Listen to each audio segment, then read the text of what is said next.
Big boss హౌస్లో పృథ్వీది ఒక unique journey.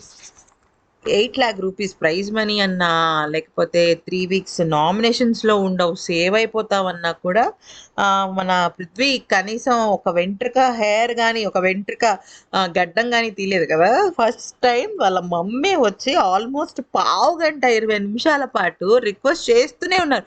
నిఖిల్ని, యష్మిని, పృథ్వీని, రే కొంచెం గడ్డం ట్రిమ్ చేసుకోరా ప్లీజ్ రా, కొంచెం గడ్డం ట్రిమ్ చేసుకోరా అంటే జస్ట్ 1 ఇంచ్ గడ్డం తీసాడు అంతే. అది కూడా అసలు వాళ్ళ అమ్మ కోసం నామకే వాస్తే అన్నట్టు అంటారు కదా, అంటే పేరుకి అలా తీసాడు అనమాట. అసలు నో చేంజ్. అయితే వాళ్ళ మమ్మీ ఒక మాట అన్నారు నిఖిల్తో, కాలేజ్కి వెళ్తున్నప్పుడు కూడా ఇదే గడ్డం పెంచేవాడు, కాలేజ్ ప్రిన్సిపల్ నాకు వచ్చి రోజు కంప్లైంట్ చేసేవాళ్ళు, అప్పుడు పృథ్వీ మోడలింగ్లో ఉండేవాడు, నేను చచ్చిన తీను గడ్డము అని అని అన్నాడు. ఆ, అయితే మన కాలేజ్ ప్రిన్సిపల్ మానేస్తాడు అంటే, తీసేస్తే తీసేని కాలేజ్ నుంచి, నేను మాత్రం గడ్డం తిని అనేవాడు, ఇంకా బిగ్ బాస్లో ఏం తీస్తాడు అని చెప్పేసి అందనమాట. యాక్చువల్లీ నాకు కన్నడం వచ్చు కాబట్టి నేను చెప్పగలుగుతున్నాను. మరి ఈ వీడియో కనుక నచ్చితే లైక్ చేసి సబ్స్క్రైబ్ చేసుకోండి.